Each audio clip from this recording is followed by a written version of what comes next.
Yo les amis, j'espère que vous allez bien. On se retrouve pour l'actualité sportive du côté du Real Madrid et du FC Barcelone. Le calme revient petit à petit chez les voisins et du côté du Real Madrid, ça commence à être tendu les amis parce qu'à quelques jours de la finale de Ligue des Champions, Rodrigo est sorti du silence. Il a fait une déclaration choc les amis, une déclaration inquiétante sur son avenir. Tous les fans du Real Madrid sont en panique, les amis. Aujourd'hui, c'était la panique à bord. Et du côté du Global Soccer Award, les trophées ont été attribués. Et croyez-moi, vous allez être choqués pour voir qui a été élu meilleur joueur de l'année. Franchement, c'est une dinguerie. Ça commence à devenir n'importe quoi. Voilà, les amis, ce sont les gros sujets de cette vidéo. Donc, pendant ce temps, n'hésitez pas à lâcher le petit pouce bleu qui fait du bien. Ça aide au référencement. Sans plus tarder, les amis, c'est parti. Aujourd'hui, les amis, contrairement à d'habitude, nous allons commencer les infos du côté du FC Barcelone parce que les grosses news se trouvent du côté du Real Madrid. Donc, commençons par les voisins. Les amis, comme vous le savez, depuis le début de la saison, on parle tous de l'excellente saison de Jude Bellingham, sa première saison au Real Madrid. Il a 20 ans, mais j'ai comme l'impression qu'on oublie tous de parler de la saison que sort Fermín López. Certes, c'est un Barcelonais, mais les gars, Fermín López, je rappelle qu'il est quand même à 11 buts cette saison. Pour sa première saison, le gars, il vient de sortir de la Masia, il est sorti à 2 jours. C'est une dinguerie quand même, personne n'en parle. Et là, franchement, d'ailleurs, j'ai mis cette photo-là, d'ailleurs, qui traînait sur Twitter, voilà, pour une petite comparaison, pour que vous vous rendiez compte un peu à quel point le gars, sa saison, elle est vraiment magnifique. C'est même pas 11 buts, c'est 12 buts, les amis. Le gars, il est à 12 buts. Et là, tous ces joueurs du Real Madrid, c'est-à-dire Toni Kroos, Luka Modric, même si ce n'est pas des gros buteurs. On a Arda Güler aussi qui a 6 buts. Valverde et ils ont même rajouté Nico Paz pour un peu gonfler, pour montrer à quel point Fermín López, il sort une saison de malade mental. Et je me rappelle que dans l'une de mes vidéos à ses débuts avec le FC Barcelone, j'avais dit que moi, je vois Fermín López. Parce que dès son premier match, j'ai vu voilà, la patte qu'il avait, la technique qu'il avait sous le pied. Je me suis dit, ce mec-là, il est capable de mettre Pedri au banc. Et vous m'avez pas cru. Aujourd'hui, qui est titulaire? Fermín López, Pedri on le voit de temps en temps, mais Fermín López pour moi, voilà, c'est devant Pedri au jour d'aujourd'hui, je suis désolé. Toujours avec le FC Barcelone les amis, Oriol Romeu retournera à Gérone pour le même montant que le FC Barcelone l'a payé. Donc le FC Barcelone l'a payé avec Gérone, du coup là ils vont le revendre au même montant. Non mais vraiment, ce gars-là aussi, même quand je vois la photo, son regard, pourquoi tu le regardes comme ça toi aussi? Franchement, ça se voit dans son regard que lui-même il sait qu'il n'a rien foutu au Barça. Et là il va repartir, voilà, à Gérone. En tout cas, j'espère que là-bas il va se retrouver un peu. On enchaîne avec le Mediasport qui nous informe que les négociations avec Kimmich sont au point mort en raison de la différence économique entre l'offre du FC Barcelone et les exigences du joueur. Son salaire actuel au Bayern Munich, selon diverses sources, est de 19,5 millions d'euros. Et là, le FC Barcelone, avec la situation financière actuelle, c'est compliqué de recruter ce genre de gros joueurs parce que c'est des gros salaires. Déjà, ils essaient déjà de se libérer de certains joueurs pour essayer on va dire d'assouplir, je sais pas si ça se dit, mais la masse salariale. Mais ça m'étonnerait qu'ils puissent recruter un Joshua Kimmich qui demande quand même énormément de bif. Donc voilà. En ce qui concerne les prolongations, les amis, hier, monsieur Hector Ford a prolongé avec le FC Barcelone jusqu'en 2026. C'est une bonne nouvelle, même si pour l'instant, il ne s'est pas imposé dans l'équipe A comme il le faut. Mais on a un peu vu ce qu'il avait sous le pied. Franchement, c'est pas mal. C'est un joueur qui a du potentiel. De toute façon, tous les joueurs qui sortent de la Masia, ils ont du potentiel. Je pense qu'on l'a tous vu hein, avec les Fermín López, Pedri, tout ça. Mais Pedri, il me semble qu'il vient pas de la Masia, lui. Mais voilà, en tout cas, c'est un jeune assez prometteur. Il a signé jusqu'en 2026, les amis. On continue, les gars, avec l'anglais. L'anglais retourne à Barcelone. Aston Villa ne veut pas l'acheter. Voilà, donc le Barça va devoir se démerder avec lui. Et d'ailleurs, en parlant d'Hansi Flick, les amis, la direction du FC Barcelone l'a accueilli hier. Donc, ils entameront les discussions sur la position et l'avenir de chaque joueur. Donc, ils vont prendre chaque joueur pour savoir ce que le coach il en pense. Est-ce qu'il compte le faire jouer? Voilà, est-ce qu'il compte le vendre? Donc, ils vont voir tout ça. Et d'ailleurs, en parlant des joueurs, Cancelo et Joao Félix veulent rester au FC Barcelone, mais tout dépend du nouvel entraîneur. Donc, ce sera Hansi Flick de dire s'il les veut ou pas. Donc, voilà. Jorge Mendes, les amis, pousse pour que le FC Barcelone signe un autre prêt pour Joao Félix. Donc, Laporta et Deco croient encore en Joao Félix. Donc, je pense que, bon, lui, il va pas bouger. Hein. Voilà, même, comment il s'appelle, Hansi Flick. Hansi Flick a fait comprendre que Joao Félix est un joueur qui veut vraiment garder parce qu'il sait comment le transformer. Je vous l'avais dit dans la précédente vidéo. Donc, franchement, même moi, j'y crois au projet Joao Félix. Je pense que ça peut devenir quelqu'un de très gros et très important du côté du FC Barcelone. À voir la saison prochaine. Comme vous le savez, les amis, avec le départ de Xavi, les journalistes, comme d'habitude, n'ont pas hésité de lui demander quel était son avis sur l'arrivée de Hansi Flick et quel serait, on va dire, le conseil qu'il donnerait à Hansi Flick. Et voici ce qu'il a dit en conférence conférence de presse. Il dit au nouveau coach, je vous le dis, vous allez souffrir. C'est un travail difficile et il faut être patient. Donc, d'après lui, Hansi Flick va souffrir. C'est un travail difficile et il faut être patient. Je pense que Hansi Flick, il est conscient de là où il met les pieds. Voilà. Lui-même, il sait là où il a mis les pieds. C'est pas Real Madrid. Là, tu descends pas dans l'or. Là-bas, c'est la Hesse. Même Xavi l'a dit. Voilà, il a voulu faire semblant, mais il n'a pas assumé au final. Les paroles sont sorties tout seul, il s'est fait virer. Les amis, ici, nous avons les statistiques d'Iñaki Peña, le deuxième gardien du FC Barcelone. Il y en a qui disent sur Twitter que c'est à cause de lui, le FC Barcelone. Vraiment, ils ont sorti une mauvaise, on va dire, ils ont fait une mauvaise saison parce que le gars, il a encaissé énormément de buts. Regardez-moi un peu ses stats. En 17 matchs, le gars, il a encaissé 32 buts. C'est énorme, 32 buts encaissés en 17 matchs. Et il a fait seulement que 3 clean sheets. Je me rappelle d'un match qu'il a sorti. Franchement, c'était la misère pour lui. Franchement, ils l'ont terminé. Donc, comme vous pouvez le voir en bas, il a marqué le véritable coupable de notre saison blanche.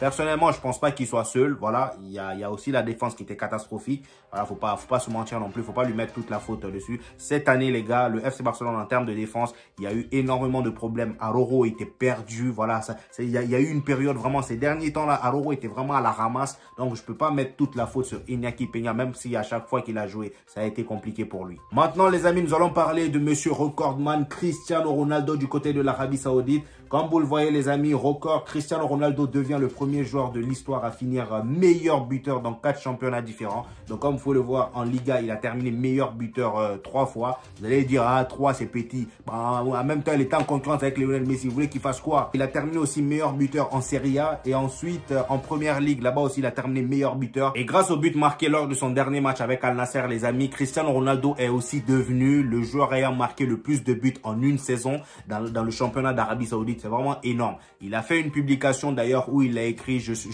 ne suis pas les records, c'est les records qui me suivent. Et je pense que là, il a raison. Voilà, on peut pas démentir. Encore une fois, les amis, Cristiano Ronaldo est le joueur le plus décisif au monde cette saison. C'est énorme. Il a impliqué dans 70 buts, les amis. C'est un truc de malade. C'est vraiment le roi de ce sport, comme il l'a écrit le gars. Voilà. En 56 matchs, il a marqué 55 buts et 15 passes décisives.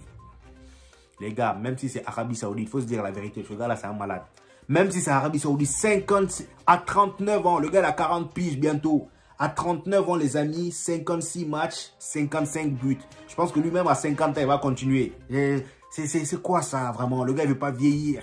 Il veut pas vieillir. Et d'ailleurs, les amis, nous avons ici la liste des joueurs ayant marqué le plus grand nombre de buts et passes décisives sur une saison de 2001 à 2020. Donc, comme vous pouvez le constater, on va dire ceux qui ont la couleur jaune sont ceux qui ont marqué le plus grand nombre de buts. On va dire que c'est le top 1. Et ensuite, le top 2, c'est ceux qui sont en blanc. Et comme vous pouvez le constater, le seul jaune, c'est Lionel Messi, comme par hasard. Voilà. En 2012, le gars, il a marqué 104 buts et passes décisives réunies. On va dire goal et assists. 104. C'est la saison où il avait marqué 91 buts en une année civile. C'est pas humain. Voilà, même Cristiano Ronaldo qui marque comme ça jusqu'à 39 ans, 40 ans, le gars, le plus gros qu'il a pu faire, c'est 70 GA là. Ce qu'il a atteint avant-hier. Voilà, 70 GA.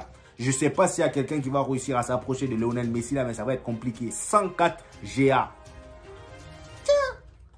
Je sais même pas comment... Le pire, c'est qu'il jouait face à des défenseurs, mais des Sergio Ramos, des Pepe. Je me demande comment il s'est débrouillé pour atteindre ces 104 là. Franchement, ce gars-là...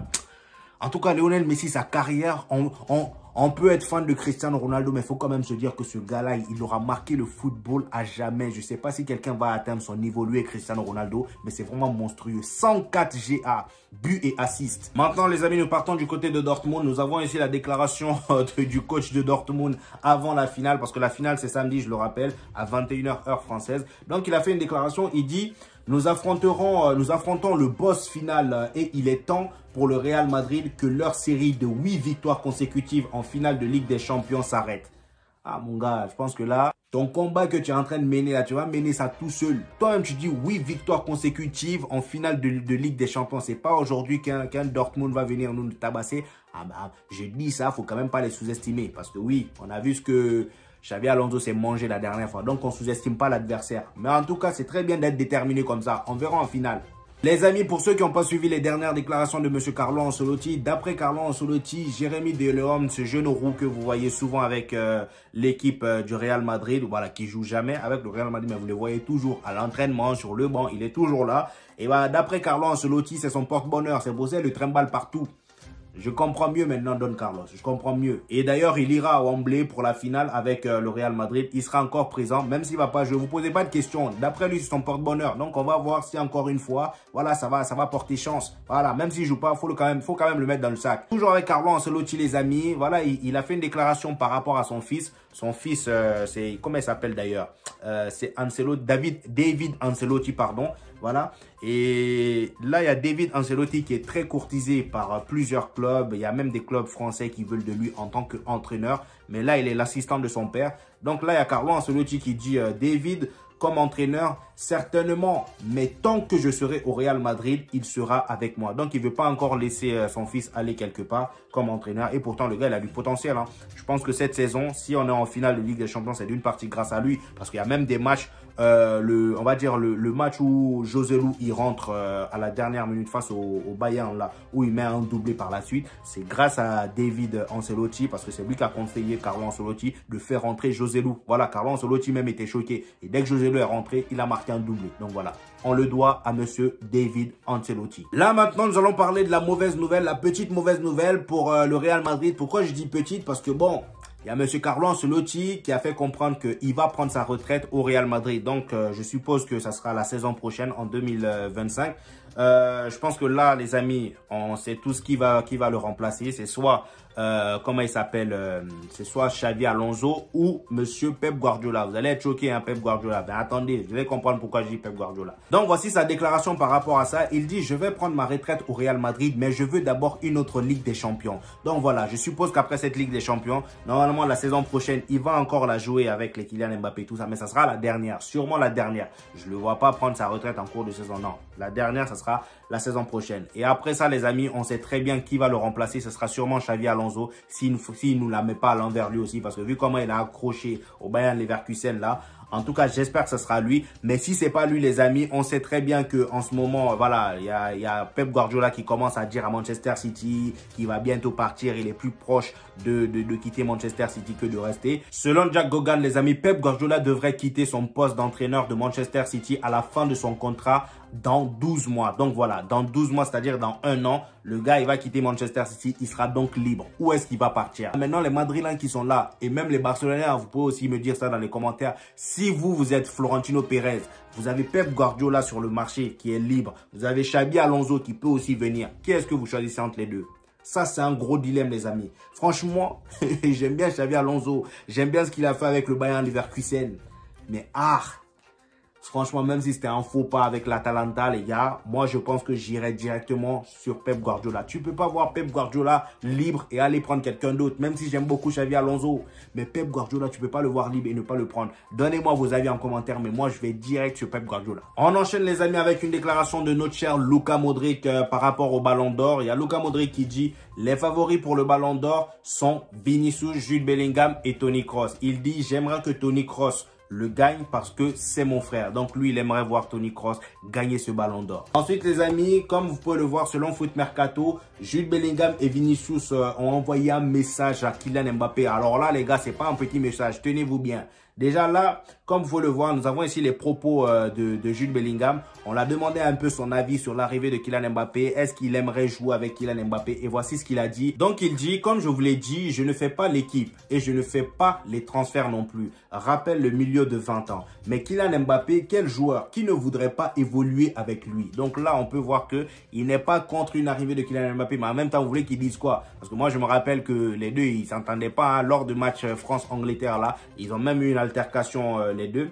Ensuite, il dit, je ne veux pas ajouter la pression sur ses épaules, voilà, mais ça ne doit pas être simple pour lui puisque tout le monde parle de ça. Ce serait vraiment très sympa qu'il vienne. Donc voilà, comme vous pouvez le voir, Jude Bellingham, il a l'air tranquille. D'ailleurs, il dit même que voilà, il veut pas rajouter de pression à Kylian Mbappé parce que tout le monde parle de ça. Et c'est vrai que ça fait maintenant des années que tout le monde en parle. Même lui, je pense qu'il en a marre. Donc voilà. Et Vinicius, quant à lui, les amis, a décidé d'être beaucoup plus mystérieux. Il a montré au monde entier, parce que déjà nous, on était là à parler à Vinicius, il est meilleur à gauche. Non, non, là, il vient de faire une déclaration où il dit qu'il se sent beaucoup plus à l'aise en tant que neuf désormais. Je pense que là, il fait allusion à Kylian Mbappé parce qu'il sait que Kylian Mbappé va arriver. Il voulait déjà prévenir le monde entier. Voici ce qu'il dit. Il dit, je suis fier d'avoir joué neuf cette saison. Je n'avais jamais imaginé ça avant. Je l'ai souvent fait. Le coach m'a poussé à jouer à ce poste et désormais, je m'y sens plus à l'aise qu'en tant qu'ailier. Maintenant, quand il me dit de jouer sur l'aile, je lui réponds non. Et il a rigolé. Franchement, mais cette saison est belle et y jouer, y contribue. C'est-à-dire jouer en tant que neuf contribue à la belle saison du Real Madrid. Franchement, je pense que bon, là avec l'arrivée de Kylian Mbappé, c'est parfait qu'il se sente déjà à l'aise en tant que neuf. Comme ça, au moins, ça va réduire la possibilité d'embrouille, la possibilité de bourbier. Comme ça, Vinicius joue neuf et Kylian Mbappé prend son meilleur poste. Je pense que c'est ce qui va se passer. Parce que là, s'il commence déjà à dire ça, je pense qu'on est bien dans nos têtes. Voilà. Maintenant, les amis, nous allons parler de notre cher Rodrigo. Avant de parler de la polémique sur le Global Soccer Award. Donc là, Rodrigo, les amis, a lâché une déclaration, mais tellement mystérieuse que moi-même, j'étais en panique. Je me suis dit, non, c'est pas possible. Il va quand même pas faire ça. Parce que regardez un peu ce que la journaliste l'a demandé sur DAZN. Voilà, le média DAZN. La journaliste a demandé, est-ce qu'il se voit au Real Madrid pour toujours? Et voici ce qu'il a répondu. On l'a traduit en français. Hein. Donc, il dit, au Real Madrid pour toujours. Déjà, il s'est posé la question. Il a répété la question en mode, au Real Madrid pour toujours? Oui, eh bien... On ne sait jamais, j'ai un contrat, mais les années que j'ai déjà passées ici, ça a été un plaisir pour moi. Je veux toujours rester, mais voyons voir. Ça sent pas bon, les amis. Ça sent pas bon, il y a trop d'hésitation, il y a trop d'hésitation. Comment ça, voyons voir? Comment ça, voyons voir? Les années que tu as passées ici, tu as pris du plaisir. Oui, on sait, tu peux toujours continuer à prendre du plaisir. Mais comment ça, voyons voir? Comment ça, eh ben, les gars, c'est chelou, c'est bizarre. Cette déclaration, déjà quand tu regardes la vidéo, allez-y voir la vidéo sur Twitter, vous allez voir comment le gars, ça se voit qu'il est triste, il essaie de garder ça pour lui, mais au moment, comment ça se fait qu'il sort ça à ce moment-là? En plus, à 2 jours de la finale de Ligue des Champions, il n'y a pas lieu d'être. Et là, il y a plusieurs médias qui ont essayé de dire qu'en gros, voilà, il a fait une erreur dans sa façon de parler, il a fait une erreur sur le verbe. Bref, regardons ce que les médias disent. L'entourage de Rodrigo nie que le joueur envisage de quitter le Real Madrid. Il espère entrer dans l'histoire du Real Madrid et n'envisage aucune autre option. Rodrigo s'est trompé dans le temps du verbe et DAZN a publié un clip d'APA. Donc voilà, d'après eux, Rodrigo s'est trompé dans l'utilisation du verbe, le temps du verbe. Faut arrêter vos conneries là. Comment ça, l'utilisation du temps de verbe? Hein? Donc, parce qu'il s'est trompé dans l'utilisation du verbe. Tout ce qu'il a dit avant là, on ne sait jamais, j'ai un contrat, mais les années que j'ai passées ici, ça a été un plaisir. Oh mon frère, vous n'allez pas nous prendre pour des fous. Non, non, non. Cependant, les amis, ce sur quoi je suis d'accord, c'est que ce média DAZN, ils aiment bien modifier, faire des cuts pour créer des polémiques bizarres sur un joueur. Et ils l'ont fait il y a quelques temps. Les amis, maintenant, on va terminer avec les trophées du Global Soccer Award qui ont été attribués hier. Donc, les amis, à la surprise de tout le monde, M. Kylian Mbappé a été élu joueur de l'année. Meilleur joueur de l'année. Vous allez, non, non, vous rêvez pas, c'est bien lui, Kylian Mbappé. Après, voilà, c'est grâce à ses buts marqués face à Gibraltar, Dijon, Monaco, Marseille, Lyon. Oui, oui. Dans les grands matchs de Ligue des Champions, il n'était pas trop là, mais ça, c'est pas grave. Non, c'est le meilleur joueur de l'année. Je ne sais pas s'il les a payés, mais franchement. Et le pire, c'est que je rappelle qu'il était en concurrence avec Jude Bellingham et Vinicius. C'était les 3 nominés et il les a dévancés. En tout cas, moi, selon moi, je ne sais pas vous, dites-moi dans les commentaires, mais moi, je pense que Monsieur Vinicius et Jude Bellingham le méritaient beaucoup plus. Et d'ailleurs, je ne comprends pas comment ils font pour attribuer des trophées sur l'année, alors que la saison n'est même pas terminée. Voilà, là, il y a la Ligue des Champions et vous prenez. J'ai quand même l'impression qu'ils n'ont même pas pris en compte la Ligue des Champions. C'est n'importe quoi. Bref, on continue. Le gagnant du trophée du meilleur coach de l'année est M. Xavi Alonso. Je pense que c'est le plus mérité. Voilà, il a juste une défaite à son actif. Il n'y a rien à dire. Le meilleur jeune émergent était Lamine Yamal. Il n'y a rien à dire. Le gars, pour son jeune âge, il a porté le FC Barcelone. Voilà, même s'il y a eu d'autres gros cracks, on va dire Wahir Emery. Mais Wahir Emery, vers la dernière partie de la saison, il a été claqué. Voilà, faut se dire la vérité. Le meilleur président de l'année était Nasser El Khelaifi du Paris Saint-Germain. Là aussi, il y a polémique, les amis. Pourquoi Nasser El Khelaifi? Qu'est-ce qu'il a fait? Parce qu'il a recruté Barcola. Ousmane Dembélé, je ne comprends pas. Qu'est-ce qu'il a fait au juste? Même si je sais que la saison du Paris Saint-Germain, vue de l'extérieur, c'est assez bien passé. Ils ont tout gagné du côté national et ils sont partis en demi-finale de Ligue des Champions. C'est vraiment pas mal. Mais je ne vois pas pourquoi Nasser El Khelaifi est meilleur président que Florentino Pérez, par exemple. Parce que là, certes, ils n'ont pas encore annoncé, mais déjà, les gars, le fait que Kylian Mbappé parte au Real Madrid gratuitement, c'est une dinguerie. C'est une dinguerie. Je pense qu'aucun coach n'aurait... Là, déjà, Florentino Pérez a tabassé Nasser El Khelaifi. Déjà, juste dans ce dossier. Juste dans ce dossier, mais ils n'ont pas pris ça en compte. Voilà. Ils n'ont pas pris ça en compte. Il a recruté Jude Bellingham, qui, cette saison, on va dire, est pour moi la révélation de l'année. Mais non. Florentino Pérez n'est pas là, c'est Nasser Al-Khelaifi, voilà, parce qu'il a recruté Barcola. Voilà. En tout cas, les amis, donnez-moi vos avis sur tous ces nominés dans les commentaires. J'hésiterai pas à vous répondre comme d'habitude. Donc voilà, les amis, c'était tout pour aujourd'hui. J'espère que vous avez kiffé la vidéo. Lâchez-moi votre meilleur pouce bleu, ça aide au référencement, les amis. Et on se dit au prochain épisode. Peace!